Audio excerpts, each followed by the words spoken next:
Hey guys and gals, I'm coming to you from my hotel room in Ensenada, Baja. This video is a long one. I think it's probably my best one yet, I hope anyways. There's some good content. There's some really good interviews at the end, which kind of made it run long. But I think they're really good. There's some inspiring words and some good info about Baja at the end. So buckle up, grab a snack, grab something to drink. This one's long. But yeah, if you make it to the end, thank you very much.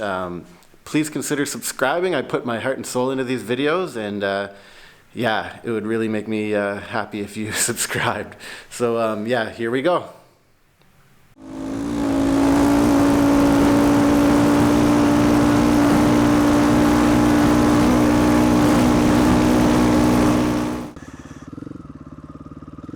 Okay, I can't see anything.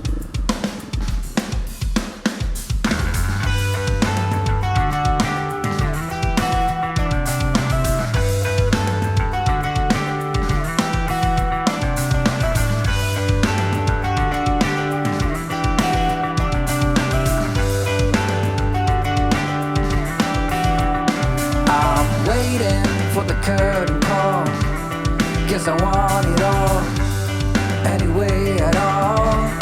Thought I missed it by waiting for the game respawn, for the lost and found, for the home alone, and for you to come home, you to come home.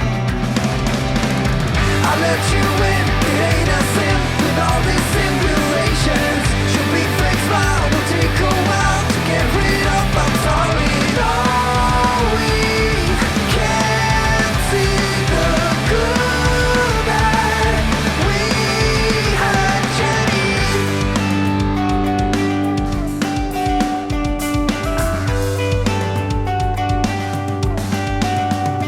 I'm waiting for the curtain call, guess I want it all, anyway at all. Thought I missed it by waiting for the game respawn, for the lost and found, for the home alone, and for you to come home, you to come home. I let you in, it ain't a sin, with all these simulations. Should be fake smile, will take a while to get rid of. I'm sorry, no, we can't see the good that we had, Jenny. I won't let my feelings play a game, so I might as well remove your name. Jenny, you will not stay the same, but I'll be waiting here until the end, till the end, until the end.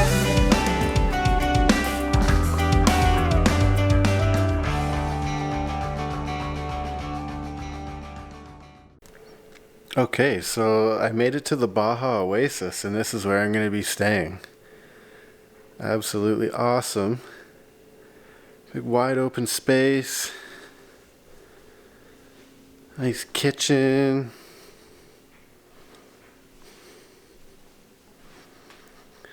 I did get here in the dark, so yeah, we'll see what the view is like. But this is awesome.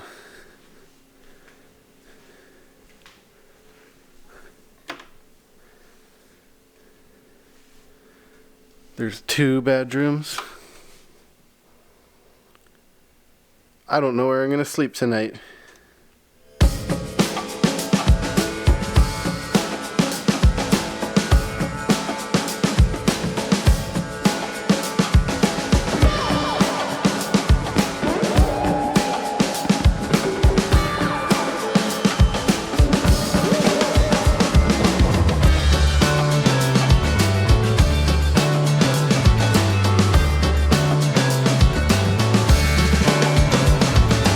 All it takes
So, Justin and I just had breakfast. We're gonna go rip our dirt bikes. Where are we headed, Justin? The volcano, it's called Cerro Prieto, and it's an ancient 100,000-year-old volcano. Drastic views, easy back roads. It's gonna be a mellow morning, mellow ride, but it's a beautiful history. We get to see a freaking volcano. Yeah, it's gonna be cool. Hell yeah, let's go. Yeah.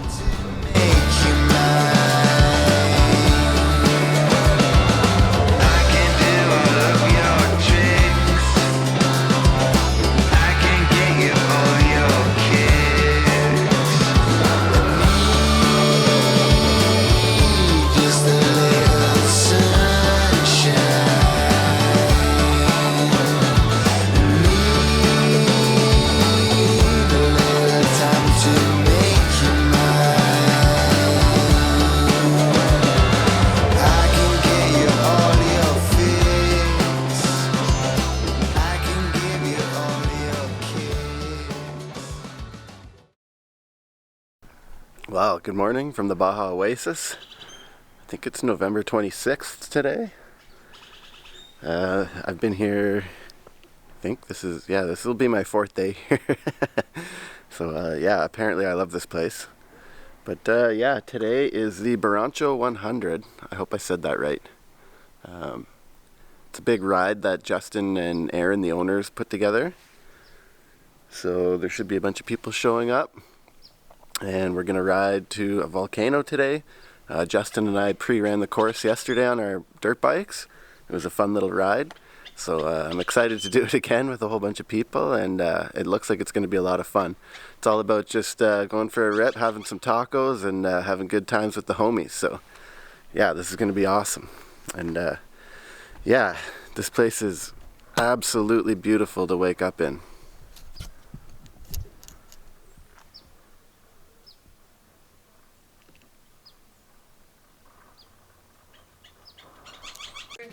I think so.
Like the simplest of things they don't have, such as bus transportation to a good school. So we and a little bit of money goes a long way. I think we raised like $200 in proceeds, which will probably get them 6 months of a bus transpo to school. Wow, So that's great. so that's cool, you know, always little bit counts, and not put too much on them and leave our footprint with them, because they are actually the last native indigenous tribe left in Baja, and they're right here. So it's pretty cool. After we get to the highway that goes through Durango, we will cross it and we will start going up towards the volcano on some old canal roads, because this is going to be a massive caravan. There's going to be tons of dust. I can't see anything. And we're going to be quite spread out. So if you have to go to the bathroom, now's the time. If you're thirsty or hungry or tired or sad or angry, just forget about all that. You're in Mexico.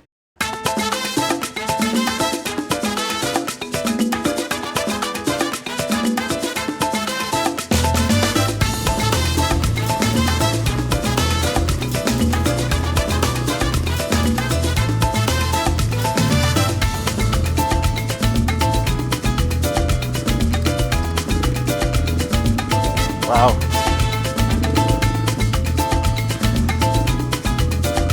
Okay, okay, I can't see anything. You're trying not to get run over here. That's freaky. I gotta get back up front.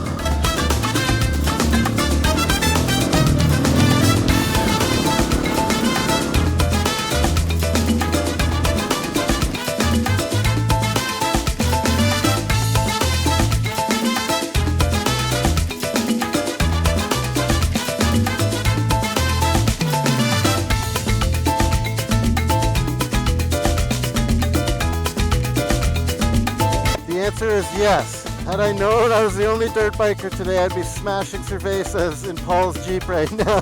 Hola!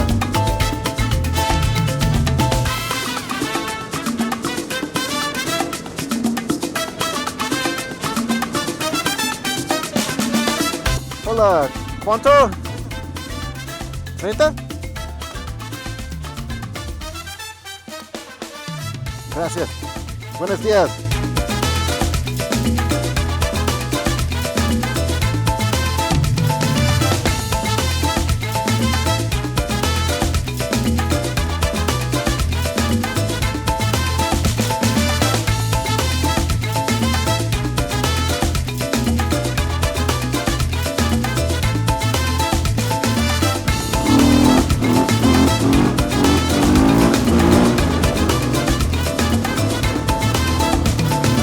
Did I just do a wheelie up a volcano?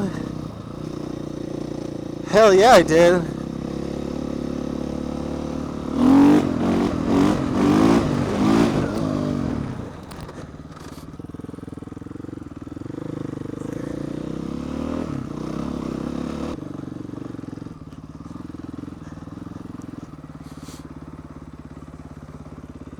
There's nothing like doing a wheelie up a volcano. Best day ever.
Yeah, what's up? I'm Justin Strong. We're out here.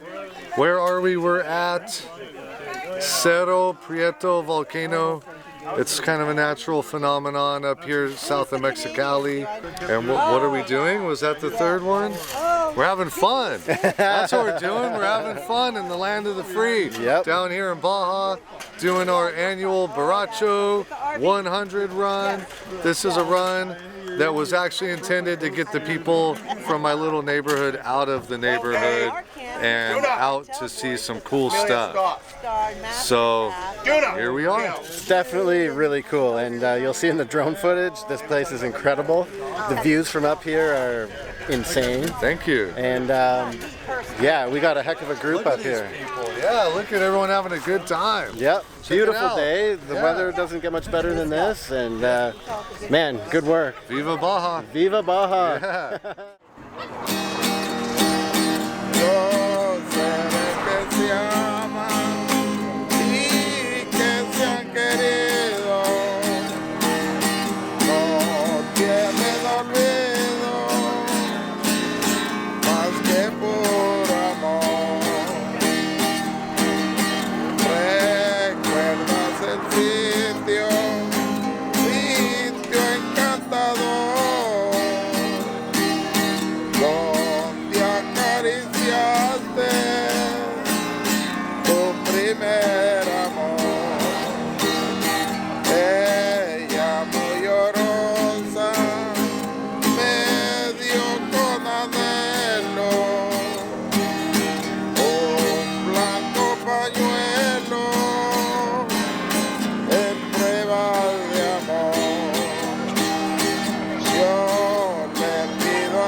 Yeah. Yeah.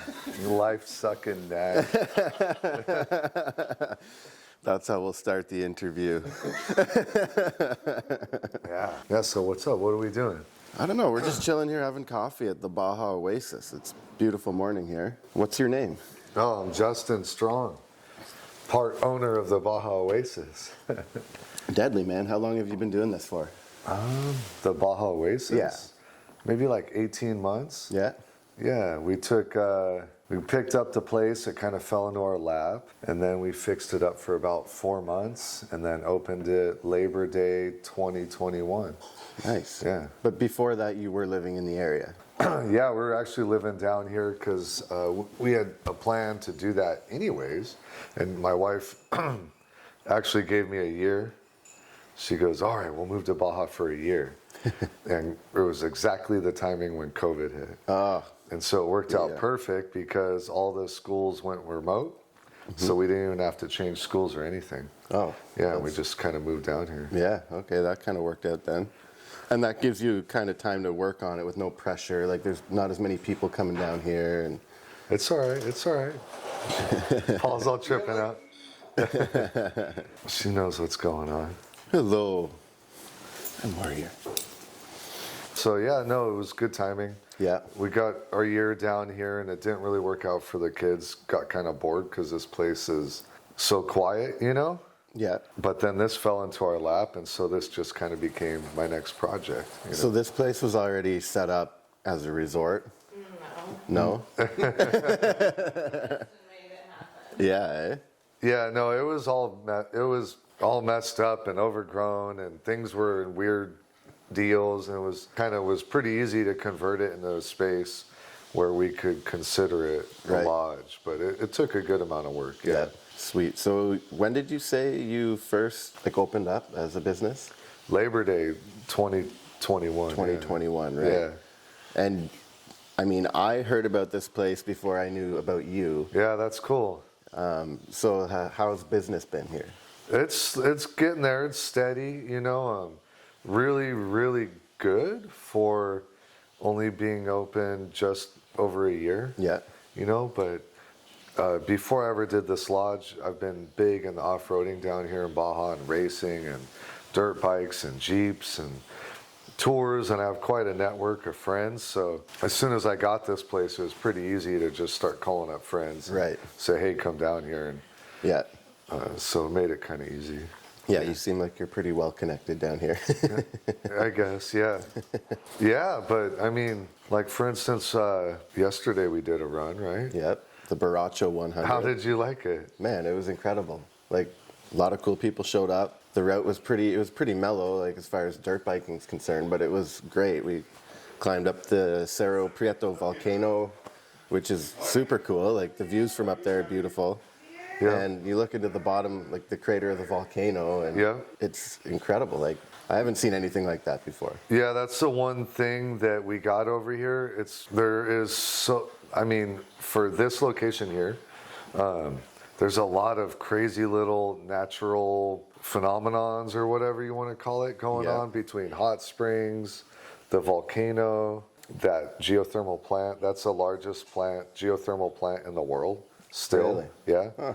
We have this like ridiculous geyser hidden back up in this canyon that just explodes with steam 24 hours a day.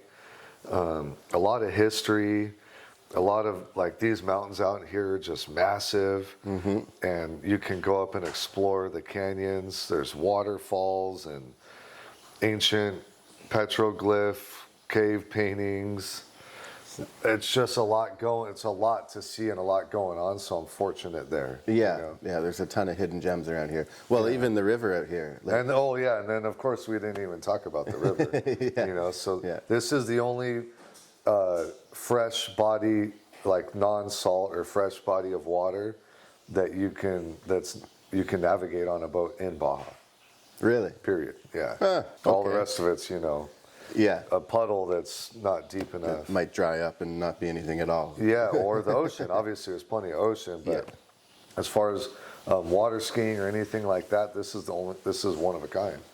Yeah, it's pretty trippy. Like you're out in the middle of the desert, it's dry, and then you come here and it's it's literally an oasis. There's greenery Yeah. growing along the banks, and there's birds everywhere, and Hence the name, the Baja Oasis. yeah, it's very very fitting. Yeah, it's an incredible area, and it's not far from the border either. Yeah, that's the other great thing. Like you know, from it's, Mexicali, how far is it? 42 miles. Right. So So it's a good starting point, you know. We've got that going. It's a good starting point, especially if you're coming from anywhere east of El Centro. You know, you can come down into here. Otherwise, it's a really good point to, like, it's wide open out here, and you could go and ride or off-road or whatever to any part of Baja relatively smoothly, Yeah. you know. So it's a good start. That's the biggest thing. A lot of people come down here and stage and start their trips out of here. that's exactly what I'm doing. And that's what you're doing, Yeah. yeah. So, you know, and then you get to meet me, and I can help you out with trails. And there's a lot of knowledge that, you know, you come and you stay here and you spend a night, and, you know, all of a sudden you're going, oh, wait a second. There's a lot of knowledge as well to help me on my trip. This is my 5th day here. I was planning on staying here maybe a night or two, and 4 nights later, 5 days later, I'm still here soaking up the knowledge and you know, picking Justin's brain. So yeah, absolutely. This is for me, this has been a great spot to stage and kind of laptop right here, you know, with Yeah. all the secret trails of Baja. yeah, for sure. You're not just going to get them if you try to send me an email asking for them. Come chill and kick it with Justin. So that's another thing you do is you do tours like right down to Cabo sometimes, and Yeah. you organize rides all over the peninsula, and Yeah. So I've been doing that for a number of years, and it's just a labor of love. I do Jeep stuff and dirt bike stuff. Yeah. It's mostly dirt bikes, right? And I go out and I build a lot of these trails, and I have a network of friends where they build trails, so we kind of share and help each other. And I've really fallen in love with the single track trail system that's in Baja. Yep. And I try to add to it, and I try to ride it and protect it and keep it alive. And part of that is bringing people and riding the things, because if you don't ride them, they die. They go away, and the bushes grow back over them and stuff. And yeah, they get washed out. so these trails, there's a certain amount of people a year that actually need to ride them. Yep. So that they carry on for the next generation. Yeah, remain established. Yeah, and I'll tell you what, there's a lot of good trails in Baja. You know, some of the best trails in the world, I think. Yeah. And, you know, there's so much to see here. It's some of the most epic scenery in the world. Yeah, it depends if you like desert, but there's ocean, mountains, it's got a lot of things. Yeah. Yeah, there's a lot to do here for sure. I don't think I have enough time to see it all. I'm going to have to come back and spend even more time here. I haven't had enough time to see it all, and I've been here my whole life. Yeah. Like, I don't know, I'm asking you questions, but what's the one thing that you'll take away from these 5 days that stands out for you? Oh man, I think You know? I think it's just the variability of the terrain and the scenery. I'm excited to see it, but like from the stories I've been hearing from you, it varies greatly from like super technical, rocky, sandy, washed out stuff to like wide open desert to, you know, snaking your way up the hills. To me, it's just like almost overwhelming how much there is to do here. Yeah. And the wide open. yeah, man, it's like the Wild West out here for sure. Okay. The food's really good. That's what I've been learning. Like there's good food almost everywhere. Yeah. Lots of taco stands, but to me, like my eyes are kind of open to the absolute madness of this place. All the little hidden gems. It's overwhelming. I'm not going to get to see, you know, even 10% of it during my stay here. I just fell in love with seeking out petroglyphs. Yeah. And then I started finding the petroglyphs, and then a lot of times they're always accompanied by water, because obviously on a migration path you have to have water. Yep. And then hot springs, and I went, oh wow, this is bitchin', you know. And it was petroglyphs and hot springs for 10 years. Huh. And now it's dirt bike trails, right? Right. Well, and I think those two aren't mutually exclusive. Like you go explore for petroglyphs on your dirt bike. Yeah, it's a lot faster than in the suburban with the family, you know. So now I have a lot of those that I've found, and It's pretty cool. Yeah, so you're now showing me pictures, and I'm like, okay, I got to go see some of those. yeah, so now the fun is sharing it. Yeah. You know, getting people down here, staging out. I got the lodge now. It just I keep getting deeper and deeper, you know? Yeah. It's just an addiction that's gone way too far at this point. And a little bit to keep the adventure going, I could make a couple bucks off the lodge or a tour and then just keep getting deeper into Baja, and that's really the dream for me, you know? Yep. Yeah. Well, you're kind of living my dream. Like, my plan was to do basically the same thing in Belize.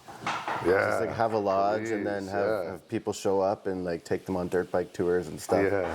My plans kind of changed a little bit. I'm going to go explore a little bit further than Belize, but I could see myself maybe doing something similar someday.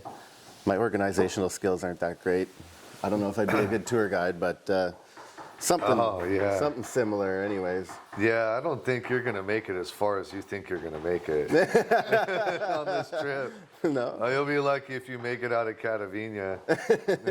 just You're going for to the love find of this something, place. yeah, with the way you like to sink in and enjoy each location, you're going to find something cool and fall in love and probably get some $30 a day job that you just fall in love with. And I'm open to that, Yeah. man. If I don't make it to southern Argentina, I'm not going to be the least bit hurt by that. yeah, that's how it goes. That's kind of the mission of this trip, is to like seek out these cool spots, and if I fall in love with a spot, I'll stay there for a little while. Yeah. Maybe more than a little while, who knows? Yeah, I'm falling in love with your vision. Just leaving everything and jumping on a motorcycle. Who does that? You know, I think everybody sits there at their workplace and like daydreams about that, but nobody ever has the cojones to actually do it. I've met so many people that's it, you know, I see, they buy a dirt bike and they're gonna go do it. And, oh, but my bills keep coming and this and that, and there's 100 excuses not to do that. Yeah. But at some point you just gotta, all the reasons not to do it have to be forgotten, and you gotta pack it up and jump on. Just do it. And then you never regret it. Yeah. It was pretty scary doing it. Like, I had a pretty cushy job, but I'm also in a pretty privileged position. I don't have any dependents. I don't have kids or whatever. That's unique, yeah. So I am a little bit privileged there for sure, but yeah, it's insane. I have zero regrets whatsoever, and it's definitely the happiest and most free I've been. So I know it's the right thing for me anyways. Yeah, I'll be subscribing and following for sure. I appreciate it, man. I'm here with Paul. Do you want to say a little bit, just your name, who you are? Well, my name's Paul. I'm down here in Baja, Justin's Baja Oasis. Justin has been one of the gentlemen that's helped me along on my little journey. That's a little kind of an abbreviated version of what you're doing. And one of the first people I met in the industry, and one of the reasons why I'm still doing this as a way to spend my discretionary time and money. Nice. So when did you meet Justin? I met Justin about 2.5 years ago, and there's a long backstory to it that kind of plays into what you're doing, you know, and the choices and decisions you've made and the trip that you're on. I made a similar, you know, realization at about the same age, you know, in mildly different circumstances, but not much. And so I'm really interested in watching your journey and following it. And, you know, to be honest, I'm still on mine, you know, 17 years later. So it's been real interesting and a joy to watch that and to know that mentality is still alive out there. So I've rather enjoyed it. Awesome. That's cool, man. So a little bit about your history. Like, let's go back quite a few years and talk about kind of what kick-started this whole adventure you're on.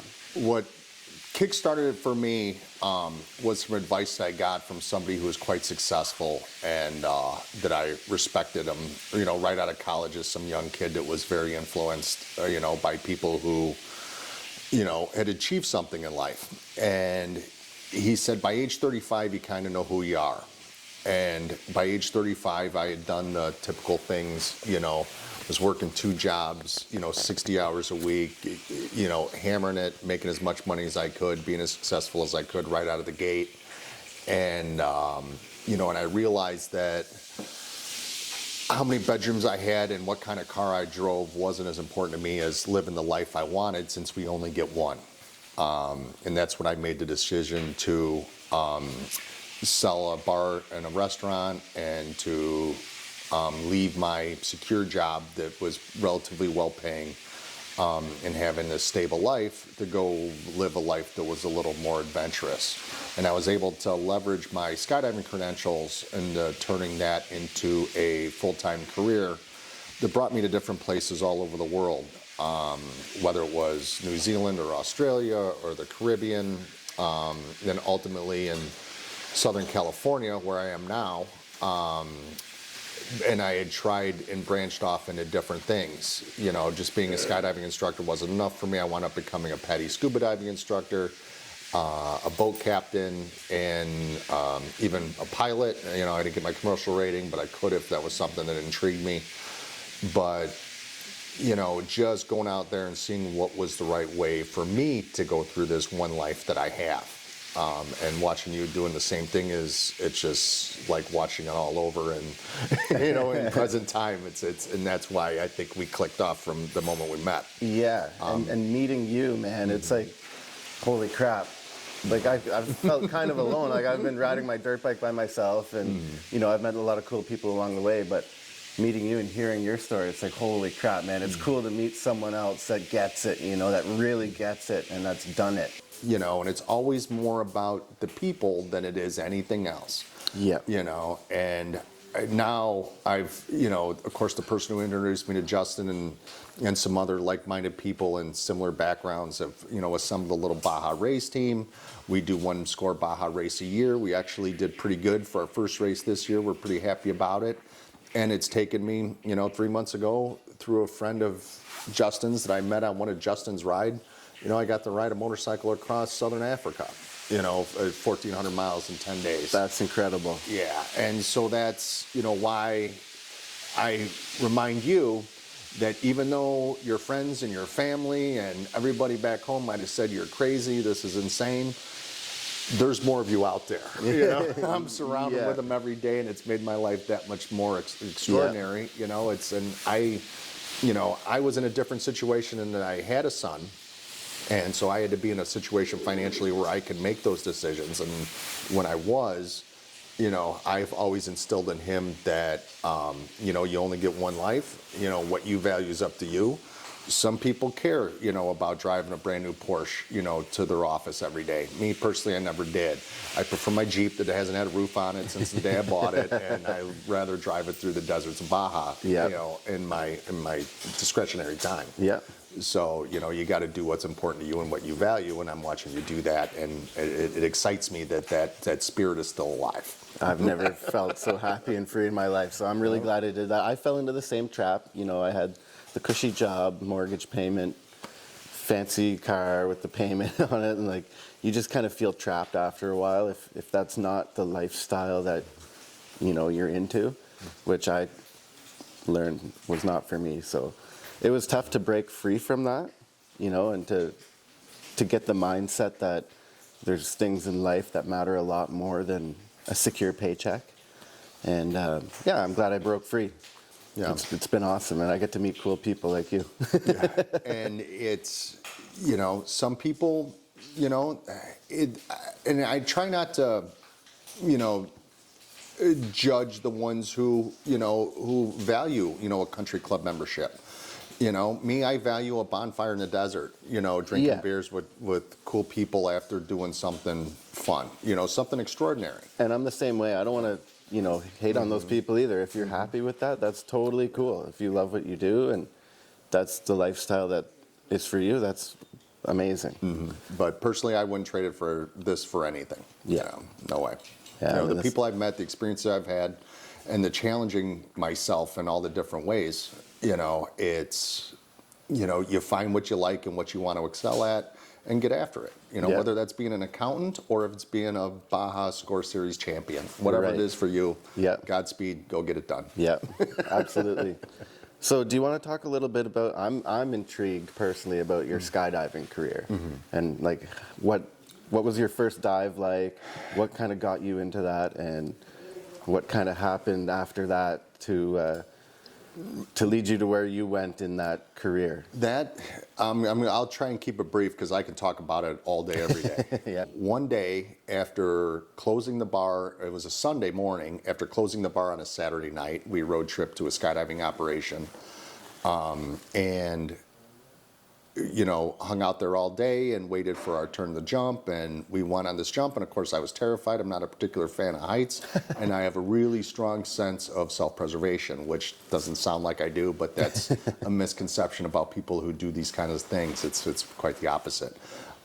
So we, you know, we're hanging out and went on a jump, and I was terrified. There was no way I was getting out of the airplane unless the guy pushed me. The only reason I didn't back out was because there's no way I'd live with that in front of all my friends and coworkers, having to hear about it for the rest of my life that I didn't go. So I went, and when I survived it, and I was more shocked that I survived jumping out of an airplane from 2.5 miles up and landing on the ground in one piece like it was nothing.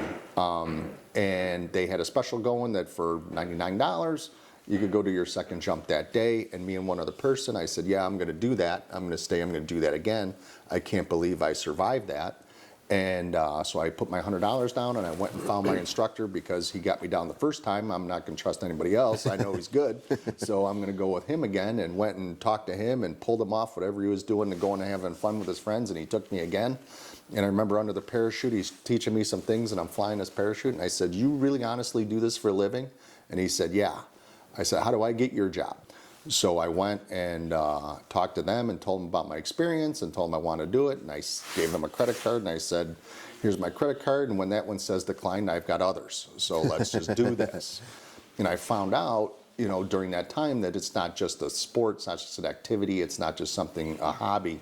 It's a lifestyle, and these are really cool people that are doing really cool stuff. You know, like I said, you know, I'm friends with some of the best base jumpers in the world. Some of the best skydivers in the world. I know extraordinary people who have done extraordinary stuff in scuba diving, and you know, and all these other activities. And now it's motorcycles, overlanding, and Baja racing. So I guess it's just that mentality and that mindset that I want to be a part of something extraordinary, and that has been the byproduct is. I've got to spend a lot of quality time with a lot of very quality, extraordinary people. And to me, that's more important than any car. And so I that's think why I'm here. That mindset of trying to, you know, trying to master your chosen sport, I think that transcends the sport. So I think, you know, you being an elite level skydiver kind of in some part leads you to these elite level dirt bikers and scuba divers and all that. Like you all share the same mentality of we need to get good at what we're doing, and you just have that drive to master it. I say it.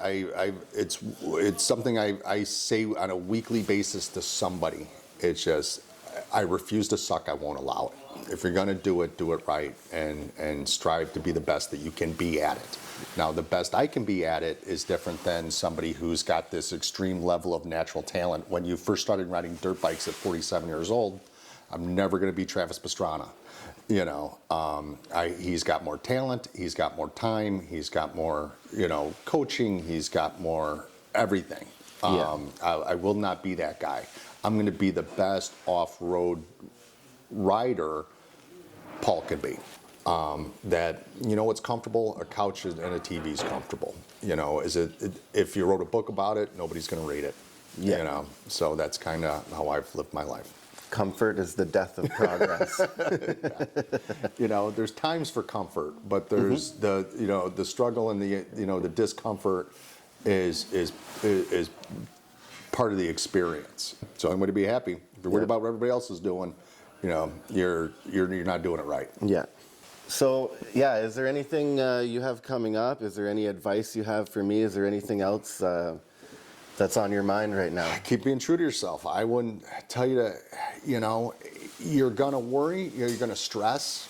You know, you're going to worry about all the other things other than what you're doing. You know, am I doing this right? Have I made this decision? Am I worried about my finances? Am I worried about my future? But you're the same guy. that you were 5 years ago before you made this decision. I know, and I say that, and I talk about it to people, who haven't been through the experiences that I have, that you're going to be just fine, because you're going to make the same decisions and you're going to put the same effort in, the same commitment to anything else you want to do. If you can ride a motorcycle from Canada to South America, you can accomplish anything you want to do. The only thing stopping you is you. There's always options and opportunities out there who are willing to put forth the effort that you've already done. You already proven you're capable of it. So there's nothing to be afraid of. Just keep doing what you're doing. Hell yeah, man. I appreciate your time. No problem. Appreciate your words. It's good advice, I think. And yeah, I'm really glad we got to do this interview for sure. I'm glad I got to meet you. Yeah, it's been a pleasure, and we'll be following you along the course. I'm 99% sure this we'll ride again. I think so. Yeah. I'll definitely be back here. I mean, cool. I'm already in love with this place. That's the beauty of social media. Yeah, for sure. Yep. Right on. Thanks, Paul. No problem. Anytime. Awesome.